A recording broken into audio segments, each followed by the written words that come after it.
If we look back a century or two, we see wealth concentrated in the means of production. The whole Industrial Revolution generated vast amounts of wealth. Today, the game seems to be changing altogether. Wealth is now about the means of consumption rather than the means of production. And I think that's where the whole digital revolution has really taken off. It's shifting all the industries, isn't it? So you look at our own country, and you take the different industries, we can all see that shifting as a sector, so we're more and more into a service sector. Can you also argue that is the kind of core product increasingly commoditised? Certainly in some sectors it is, so financial services would probably be a good example. You could argue, so how do you pick a difference? And I'm actually doing to work with a bank at the moment where, some of their difference they believe is all about the service, the nature of services they do, how they deal with customers and so on. So I would agree it is shifting. I think that's probably broadly fair. So I think when I spent some time in justice there, I remember at one point running, if you like, an innovation session, and for the more technology fluent colleagues in the business there, it's like, well, hang on a minute, I've been using iPads and some of this technology for years now, this is not novel at all. So in terms of that use of new technology, I think it's true. However, does the private sector face some of the similar issues? And some of the technology platforms, and bigger older systems, so yes, certainly it does, but it's a slower adopter, and it's a more difficult environment in which to drive that technology change. Much more complex environment than the private sector, much more complex. If I may just add to that one, I think the public sector, the motivations are different to the private sector. Risk avoidance, risk mitigation is much higher up the agenda, I think, in the public sector than it is in the private. It's still there in the private sector, but people are more keen to take risks. There's more of an entrepreneurial atmosphere in many corporations today that drives innovation and drives the acceptance of new technologies and new techniques. I think that's a great point, and then the other piece would be the stakeholder piece. So private sector versus public sector. People ask me about being a CIO in both environments. I go, a lot of the issues are the same, frankly, the heart of the job, but the stakeholder complexity you have to deal with. So in a private sector thing, I keep driving out new ideas and so on. Do I need to consult about all of those? No, I probably think it's a good idea. I'll try it. Fundamentally in public service, you just can't do that. You have to consult with a lot of people, I guess, through parliamentary processes, lobby groups, so some things that really inhibit the speed of adoption, I think, in the public sector environment. Now, some of that agenda has been pushed in government, and I certainly think there has been some success with that. The challenge in government around some of that is as you try and do that agile way of operating, how well does that tie in with some of the other processes in government, such as approval of investment and so on, and they tend to be very traditional process and quite a long process. So there are some real challenges in the public sector in tying those things together, whereas I would agree with Roger to that investment question. Are people in the private sector more prepared to go, okay, I understand you don't know how much this idea might cost, but you want to try the first bit and have a bit of money, go on then. The public sector tend to go, no, I'd really like to know what you think it might cost when you've finished. What are we really talking about here? Well, I don't know because I'm just in the first agile iteration. Well, that doesn't work. It's not that it can't be done, but you get those sort of clashes. If we take this sort of theme of digital disruption and how the wealth creation today is all about interaction with the individual, and indeed in the large enterprise, interaction with your big customers, how do you get more value out of that? I think what we've again began to see is a massive shift away from what I would call stuff, base product, into service, relationship and value in that relationship. So if you actually look at the individual, I mean, from BCS's point of view as much as anywhere else, we're all facing continuous challenge around education and reskilling. Personally, I've been in the IT industry for 45 years. I've worked for 6 companies, 5 of which no longer exist. There is no long-term cradle-to-grave continuity in this business, and I think in most other sectors the same will be true in the next 5-10 years. So I think every individual's got to be prepared to constantly disrupt themselves, and then you actually think about learning for life, employment for life, and other serious things like financial security. So again, do you go to your bank for long-term investment planning? Absolutely not. But who else? Do you go to government? Absolutely not. Who else is there for you? And I think, again, as individuals, we're beginning to feel both vulnerable, but equally, hopefully, excited and optimistic about all the new possibilities that will actually govern our whole lives. Again, this is really all about risk, and I think we've talked about this a little bit. You've got to be prepared to take the risks as individuals and as corporations. So in many ways, some corporations today, include Ford here, talked about creating some level of chaos in the organization intentionally, so that you actually give people a bit of space to play, space to do different things, and not to keep them working down a conventional route. I think this is a give and take between the individual in an organization and the organization itself. And I think IT has always been right at the heart of this, because IT never stays still, and you can't go forward on the basis of what you did for the last 10, 20 years. It's all change. And how do you give people space to play so they can disrupt themselves and actually disrupt the organization, because that's what's needed. And a couple of thoughts to this, and maybe pass back to Roger on something else, which is at the individual level. As a father of 3 sons, 2 just embarking on careers at age 24, and both sort of in the IT industry actually, and one's gone down a route of he's an employee of Oracle, or his classic route. But there's a good organisation where what's their future. There are challenges to that. Where does he go? And the other one is self-employed, being a web developer, and actually runs a virtual business. Actually, he needs bits of technical help, he'll go to somebody in America online. If he wants a bit of branding help, he goes to a friend, and so on. So it's quite interesting to watch my children do this. And then the third one, I'm not sure what he will do, and he's still at university. But they definitely, as a generation, face a challenge that does technology in degrees of automation, artificial intelligence, assisted intelligence, whatever label you want to give it. Some of the jobs they might do going to disappear. So I think it's a huge challenge for my children's generation. Then I think the other piece about the big organisations, but pass back to Roger because he's done some thinking around this, is part of the response to this is how do they innovate? And innovation is a long-standing challenge, but how do you do that? And it's probably worth you just talking a bit about what you've learned on that, about if I'm being disrupted as a bigger traditional player today, culturally I find it hard to respond quickly, and what are some of the challenges and how you might face those? Yeah, certainly. Actually, again, if we sort of look ahead in the next 10, 20 years, the landscape, I think, for big corporations is going to change. You will have some organizations which will continue to be large, maybe enormous, what I would call sort of the global platforms on which everything is based, whether it's manufacturing, distribution, HR, finance, etc., vast processing platforms that are glacial, actually. Utilities, another example. Utilities, absolutely. And on top of those, you'll have an ever-increasing number of highly volatile, highly agile, and highly successful organizations. The WhatsApps of this world that can come and go, make billions, and then turn their hand to other things. So the world will polarize, actually, and I think the big corporations at the moment are stuck in the middle of this. They don't quite know, are they the utilities of the future, or are they these fast-moving little stars that are constantly emerging and then dying out? And I think that's really one of the biggest questions that big corporates have got to play with, and in many respects, they're playing both hands. They're actually constantly renewing and improving their core processes, because that's where they think their strength lies, but they are beginning to experiment more and more aggressively at the periphery. And just actually come back from a tour with one of Britain's largest companies, where we actually met with 20 startups in the space of 2 days and came away with 7 major pilots, 2 of which could actually fundamentally challenge the whole product line of this company. And the other 5 were related to internal process and systems. So again, this whole exploration is so current today. And some organizations, I think, are getting rather good at it.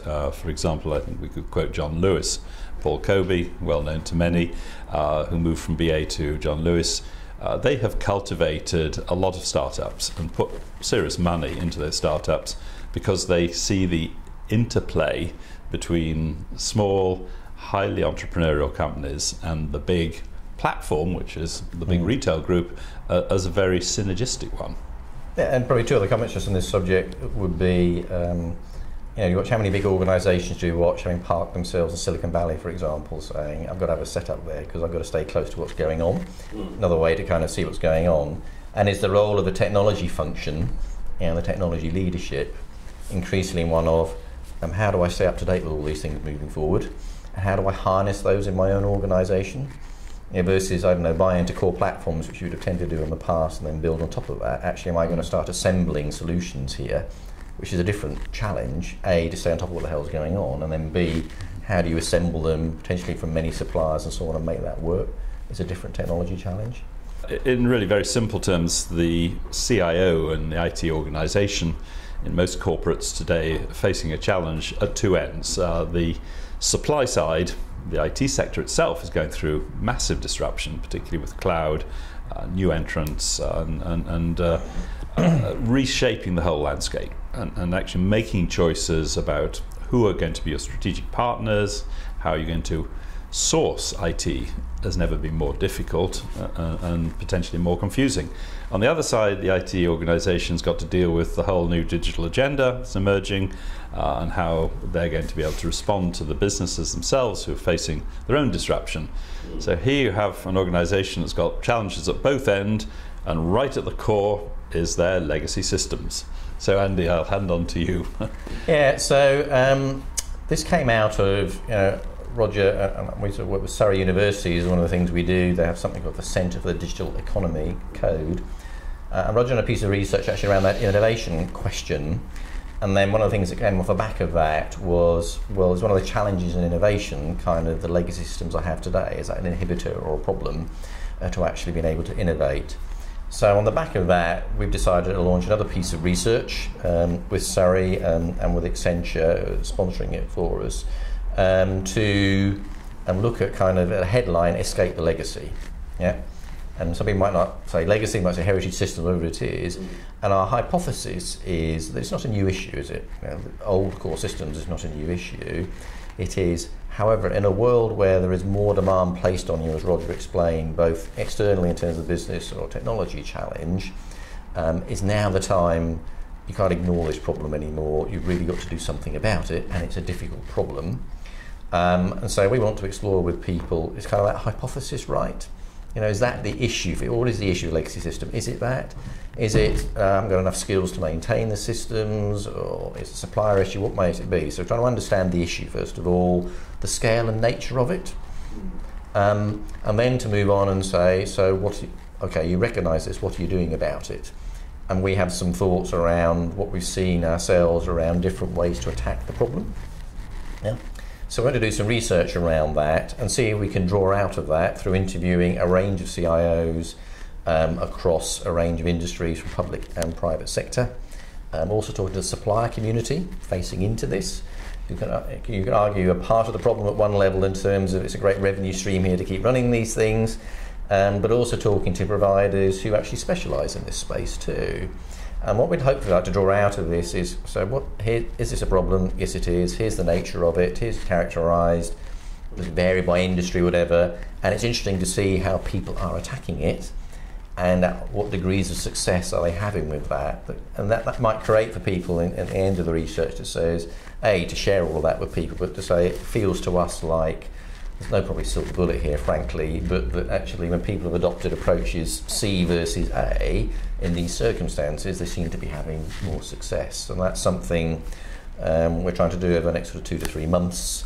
And we're also not only doing interviews, but we want to survey, a broader community of people and gather some more data around it. So something about gathering some data for a simple survey, as well as some in-depth interviews on the supplier and customer side to draw out from this. And we certainly, when we've tested this idea with a few CIOs, some who are recently ex-CIOs as well as current CIOs, and they've said, yeah, absolutely is a real issue, it's worthy of research, and it would be interesting to see what comes out of it. Whether we actually write case studies or not, I'm not sure, but certainly we would draw out from all those interviews, are there some consistent thing, are some people finding, because the range of approaches is anything from I found a way to ignore it and it'll be okay. Well, surely you can't, but I can. Or it's not even a problem. I don't agree. Yeah.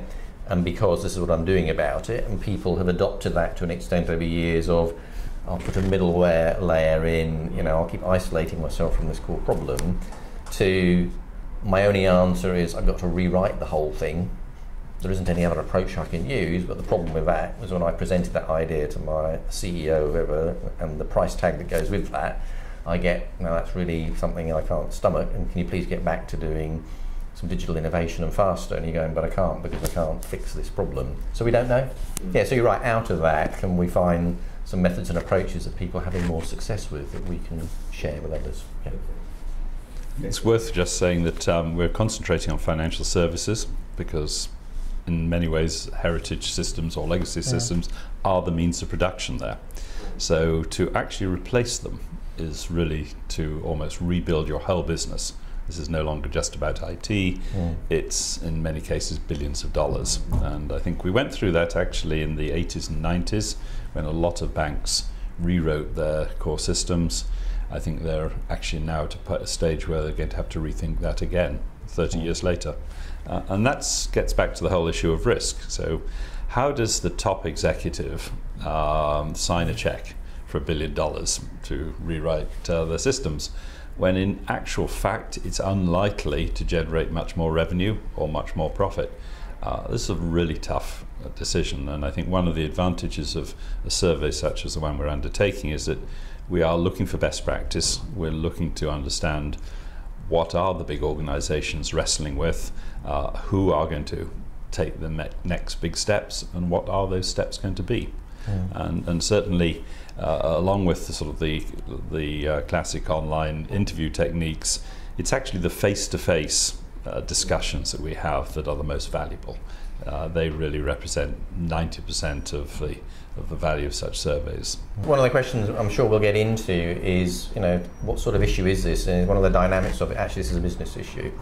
Yeah, actually you need to change your business, and that could be an opportunity. So as Roger just talked about, if you turn up as a CIO going, I'm just going to repurpose, if you like, what we have today, I get no more functional benefit, therefore no more business benefit. Gee, that's a hard business case, other than it's kind of an insurance play.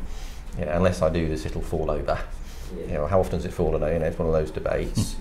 Whereas actually, do you embrace it as an opportunity and say, actually, this is an opportunity to change how the organisation works. We're going to embrace technology and come up with a very different solution. Yeah.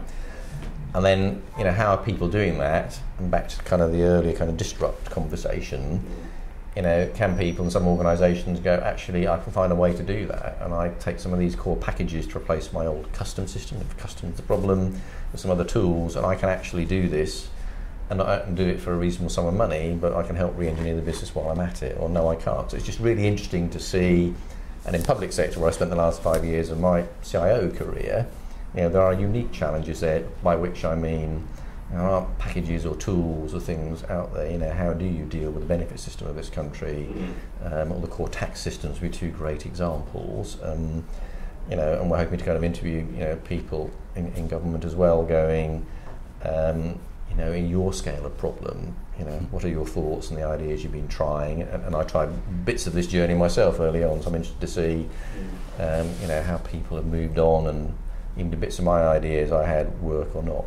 Realities of big organisations, particularly private sector, structures change over time. And again, I'm just thinking of two very large global companies who recently decided they were going to move from national organisation structures to global brands.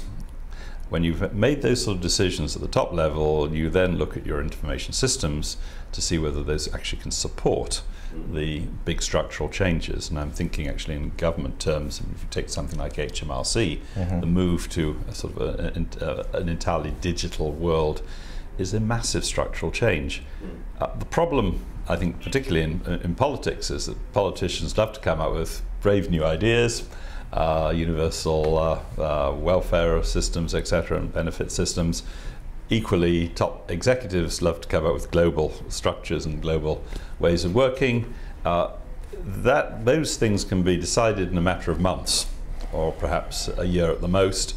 To actually realign systems to achieve those aims can be decades. And again, I can think of organizations I've personally worked with who wanted to restructure their global information systems to match their new corporate structures. There was a time lag of 20 years.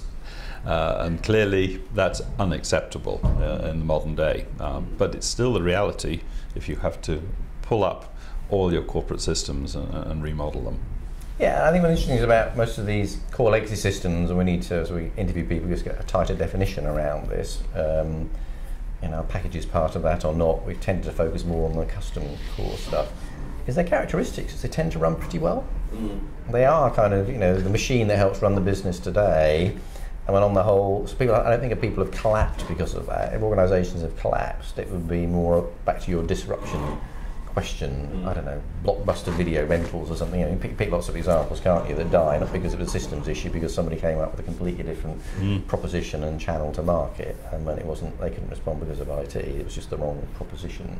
But it's another challenge in the legacy piece that if you're trying to make the argument, it's getting older and older and it's going to fall over. Well, if it hasn't done for many years, and again it becomes, you're bringing that to see how it hasn't done. So, do I really need to spend the money? What's the evidence? Now's the time. So a bit of our hypothesis is it's less that argument, which it might have been in recent years for the technology shop. The software's out of date and so on. I've got to do something. Is it hypothesis? The pressure of digital change, disruption, and so on we've talked about here is such that is now the key thing that means you've now got to do something. And that's one of the things we want to test. Is that theory right? It's that change that's saying it's it really is genuinely inhibiting my ability. I'm in the banks, I've got a bunch of mobile apps and I've done that through middleware layers. That's got me so far. Is the next generation what I need to do? Actually, the functionality sits in this core, and I can no longer use kind of that middleware route, for example. So that's a bit of our theory. Roger used two dynamics, the external one from the IT industry and the external one in business. Our biggest part of this theory would be that external business pressure to deliver new services for customers is now such that legacy is becoming a real inhibitor to respond to that. Therefore, as the technologist, I've got to do something about it. I can't keep wrapping things around it any longer. And then compound that with skills. These systems were written 30 years ago. Everybody knew how they worked, has left and some have died, etc. They've been issues for years, but actually they're all coming to a head.